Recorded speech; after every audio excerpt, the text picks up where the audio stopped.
Okay, last video में हमने question number 59 तक 59 तक बात कर ली थी। अब हम नेक्स्ट क्वेश्चंस देख लेते हैं। क्वेश्चन नंबर है 60। 60 कह रहा है the term six mass extinction is often mention in the news in the context of discussion. तो अब सबसे पहले क्या करना है, सबसे पहले वही है, आप लास्ट ऑप्शन पे जाओगे। लास्ट ऑप्शन क्या कह रहा है, सिक्स मास एक्सटिंक्शन की बात कर रहा है।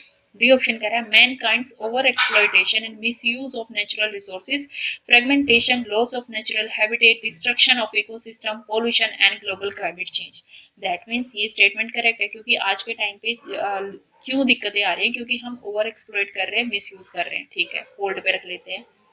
सी कहता है large scale cultivation of genetically modified crops in many part of the world and promoting their cultivation in other part of the world which may cause the disappearance disappearance of good native crops plant and the loss of food biodiversity। तो genetically modified crops को use कर रहे हैं तो वो disappear कर सकता है। दैट मीन्स ये एब्सर्ड स्टेटमेंट है, गलत स्टेटमेंट है। ठीक है, और लार्ज स्केल पे कहाँ पे कल्टीवेशन हो रहा है, हम इतना गवर्नमेंट ऑफ इंडिया ध्यान दे रही है इस चीज का। बी कह रहे fear of a possible collision of a meteoroid with the earth in the near future in the manner it happen, इतने साल पहले हुआ था, that cause the mass extinction. तो ये फियर है, नहीं है, क्योंकि नासा क्या कर रही है कि ऐसे जो भी एस्ट्रॉइड आ रहे हैं उनका पाथ ही चेंज कर दिया जाए, इस तरीके की प्रोविजंस कर रही है, आपके मिशंस निकाल रहे हैं। दैट मीन्स ये भी गलत है। ए कहता है widespread monoculture practices in agriculture and large scale commercial farming with discriminate use of chemical in many part of the world that में result the loss of the native ecosystem. तो mass extension का मतलब क्या है कि इस time पे दिक्कतें क्यों हो रही हैं, क्योंकि हम क्या है, मिसयूज कर रहे हैं। ओके, क्वेश्चन नंबर देख लेते हैं 61। 61 क्या कहता है, आपसे पूछा हुआ है इंडियन रीजनल नेविगेशन सैटेलाइट के बारे में पूछा हुआ है। यहाँ से पता चलता है ऑप्शन देख के कि ऑल ऑफ द अबव तो ठीक है ही नहीं। सी कहता है India will have its own satellite navigation system with full global coverage. क्या फुल ग्लोबल कवरेज हो रही चाहिए, पूरी की पूरी कवरेज हो जाएगी बाय द मिडल ऑफ 2019। तो ये क्या है आपका गलत है। तो यहाँ पे क्या है, एक तो टाइम पीरियड बता दिया, दूसरा क्या है कि आपकी ग्लोबल कवरेज आज तक भी हुई है, नहीं हुई है। दैट मीन्स ये स्टेटमेंट क्या आपकी गलत है। टू कहता है, इसका मतलब स्टेटमेंट वन तो आपकी बिल्कुल ठीक है, जिसमें कहता है IRNS has 3 satellite in geostationary और 4 सैटेलाइट जियो सिंक्रोनस। आज के टाइम पे देखोगे तो अब कितने हो चुके हैं, 5 हो चुके हैं, बट उस टाइम के हिसाब से 2018 के हिसाब से ये स्टेटमेंट ठीक थी। बी कहता है आईआरएनएस कवर एंटायर इंडिया, पूरा India and about 5500 square beyond its border. तो ये भी क्या है, ये एक फैक्ट है, फैक्ट बेस्ड स्टेटमेंट कहते हैं गलत होती है। तो ये कितना है आपका 1500, अगर आपने पढ़ा होगा आईआरएनएस तो ये 1500 वाला चीज हो जाती है। दैट मीन्स ये भी गलत है आपका। तो इसका मतलब option number A is your correct. अब आपको पता होना चाहिए कितने सैटेलाइट है, जैसे कि 5 आ गए आपके जियो सिंक्रोनस में। तो what is the difference between Jio stationery, Jio synchronous, orbit, ये भी आपको पता होना चाहिए।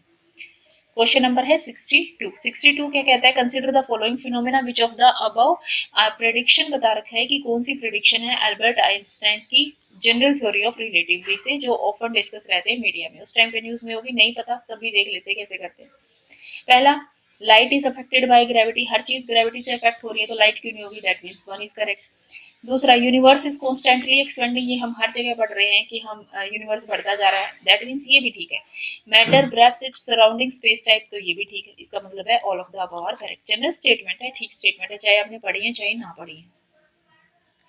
अब आ जाते हैं आपके क्वेश्चन नंबर 63 पे। कह रहा है जेनेटिकली मॉडिफाइड मस्टर्ड्स के बारे में पूछ रहा है, कंसीडर द फॉलोइंग स्टेटमेंट, और पूछ रहा है कौन से करेक्ट है। इसमें सारे के सारे करेक्ट नहीं होंगे, ये पहले से ही मान के चलना है, all of the above are not correct.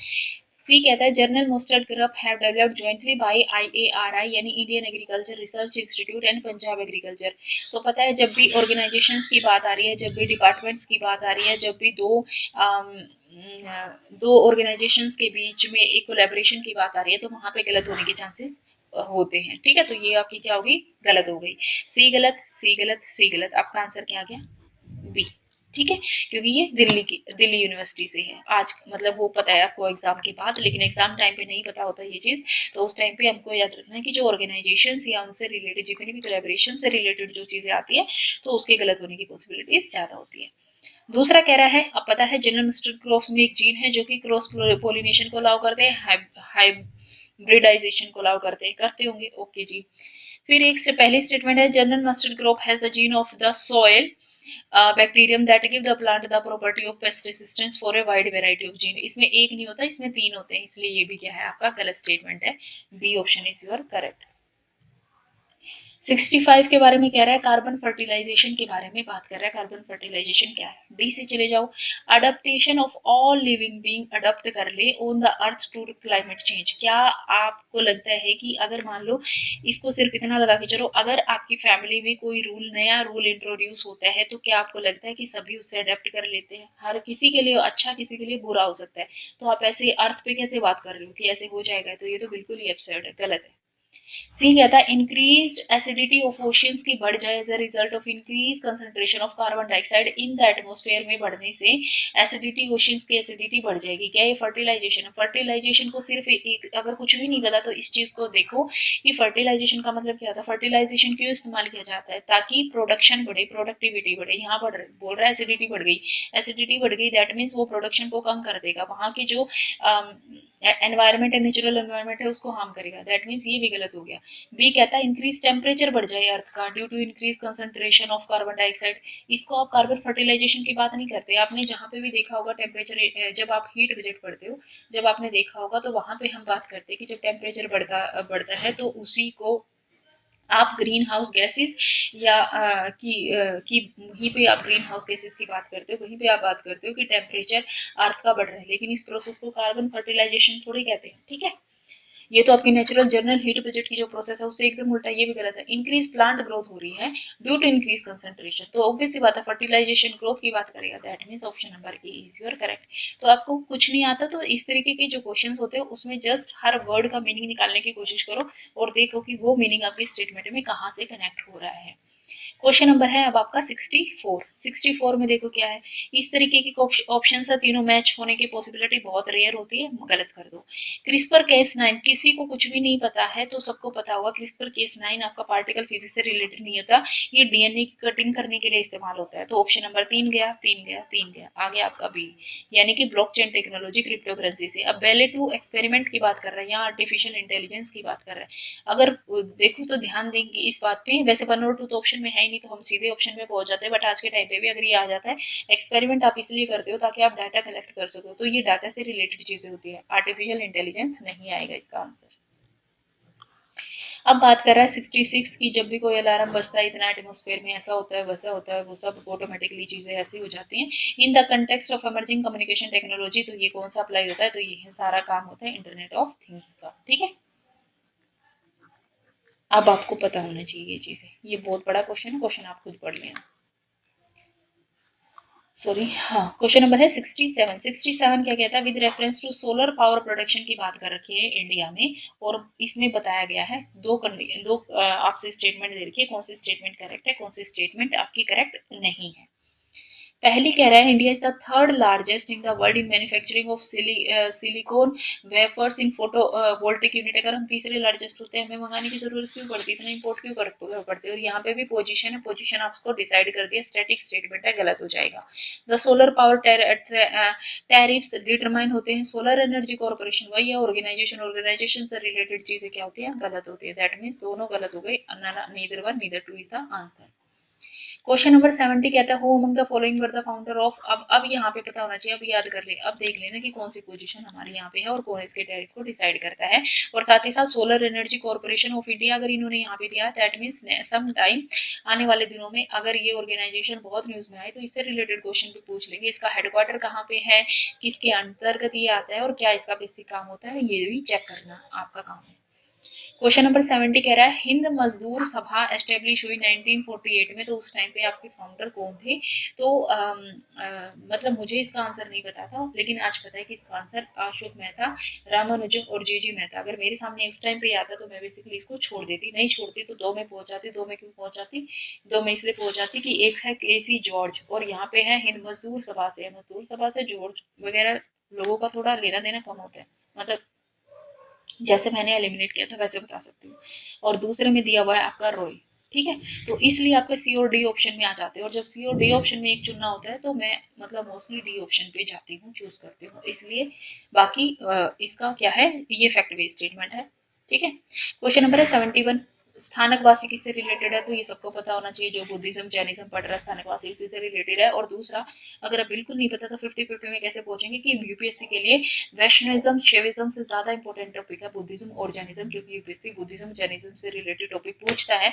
और 2018 इसी पेपर में नेक्स्ट क्वेश्चन उसने फ्यूचर बुद्धा से रिलेटेड भी पूछा है, दैट मीन्स यही इंपॉर्टेंट है।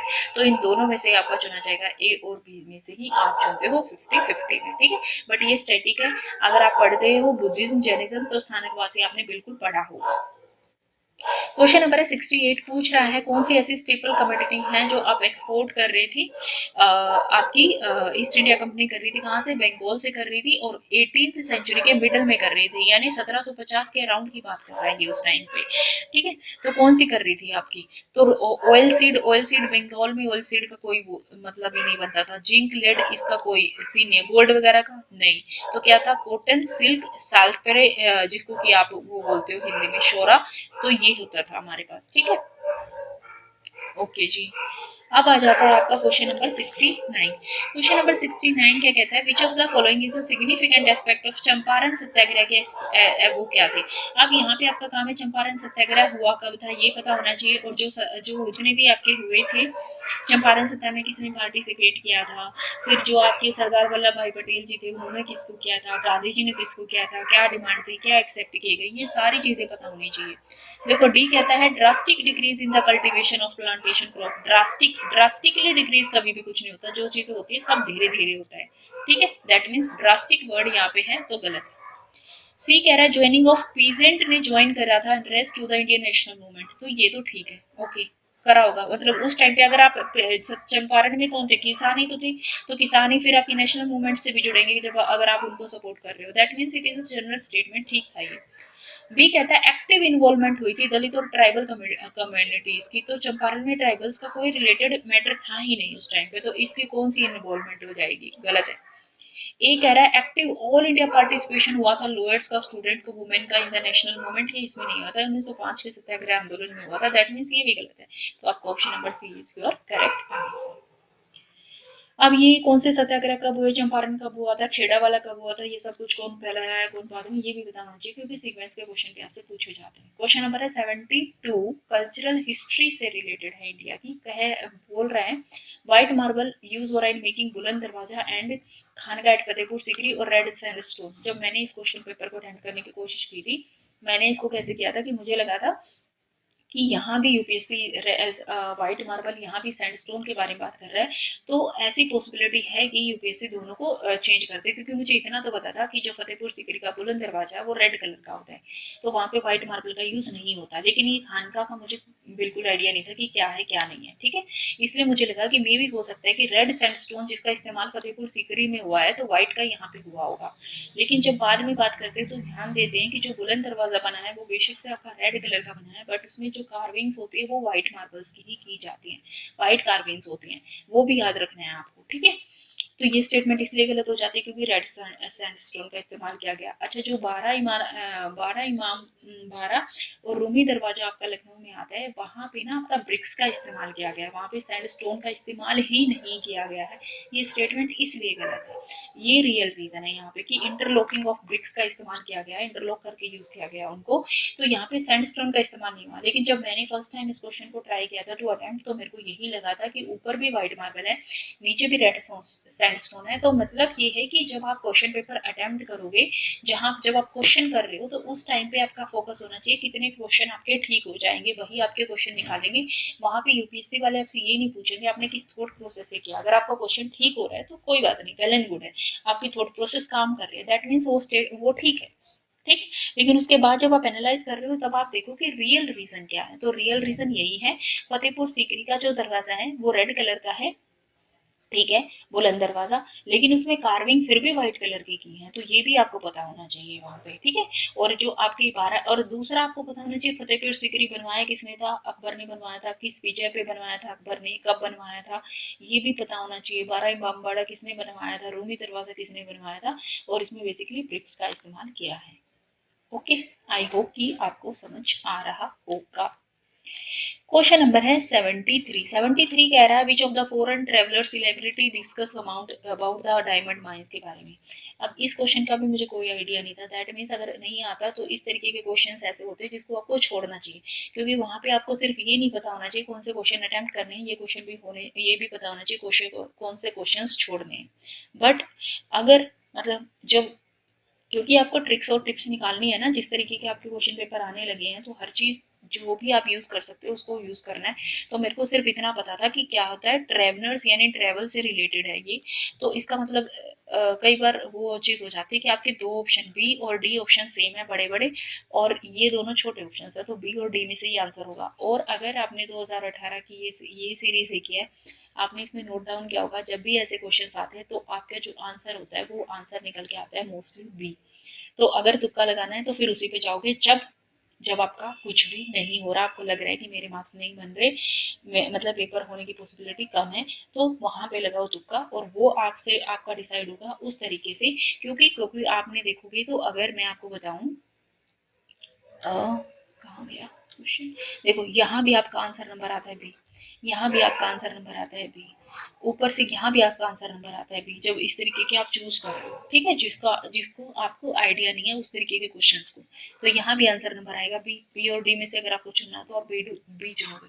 तो ये वाली चीज है, ये जब आएंगे जब आपने क्वेश्चन पेपर को, मतलब बहुत सारे क्वेश्चन पेपर को अटेम्प्ट किया होगा। मैं ये नहीं कहती ये बैलेंस प्रूफ है, बिल्कुल नहीं है, लेकिन ये क्वेश्चन पेपर पे, ये पर्टिकुलर ईयर पे डिसाइड करेगा क्या कौन सा आंसर होगा कौन सा नहीं होगा।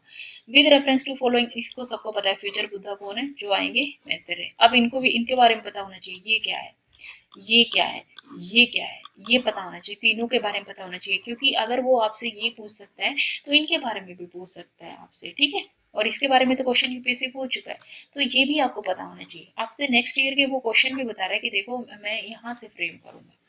तो क्वेश्चन नंबर है 75, विच of the following statement does not apply. Not apply कह रहा है सिस्टम ऑफ सब्सिडरी अलायंस पे, लॉर्ड वेलेस्ली के सब्सिडरी अलायंस। तो यहाँ पे आपको सबसे पहले पता होना चाहिए सब्सिडरी अलायंस आया कब था, क्या कंडीशंस थी उस टाइम पे जब सब्सिडरी अलायंस आपका आया था, ठीक है। तो देखो क्या कह रहा है, डी कह रहा है to establish British paramountcy over the Indian state, तो ये तो करने के लिए किया ही था, तो दैट मीन्स ये स्टेटमेंट तो गलत है, क्योंकि सही स्टेटमेंट है, यहाँ पे आपको गलत स्टेटमेंट चुननी है। To secure a fix income for the company, okay जी ठीक है। To keep India safe from Napoleon, क्योंकि सब्सिडरी अलायंस में यही तो था कि हम तुम्हारे खर्चे पे आर्मी रखेंगे और तुम्हें इंटरनल और आउटसाइड जो भी होगा, तुम्हारे इंटरनल और एक्सटर्नल दोनों तरीके की जो तुम्हें डेंजर से सेव करेंगे, दैट मीन्स सेव करेंगे, ये भी सही है, यानी गलत है ये answer. To maintain a large standing army at others expense, वो अपनी आर्मी रखेंगे लेकिन तुम्हारे खर्चे पे रखेंगे, ये भी सही है, दैट मीन्स ये गलत है। इसका मतलब कौन सा है, सीधा option number C, secure income करने का उनका एक वो नहीं था, उनका ये था कि दूसरे के खर्चे पे आप आर्मी रखो, दूसरे खर्चे करेंगे, आप अपने सारे काम करो, सारे मिशन सारे अभियान चलाओ, ये उनका काम था, ठीक है। तो आज हमने क्वेश्चन नंबर 75 तो देख लिए, 75 तक ही देखेंगे, और कल हम देख लेंगे कि बाकी जो बचे हुए क्वेश्चन है, या तो कोशिश करेंगे कि सारे के सारे क्वेश्चन खत्म हो जाए, या दो पार्ट में इसको खत्म करने की कोशिश करेंगे, ठीक है। अगर आपको ये वीडियो पसंद आए तो हमारे चैनल को लाइक शेयर और सब्सक्राइब करें। मिलते हैं नेक्स्ट वीडियो में, till then thank you, bye bye.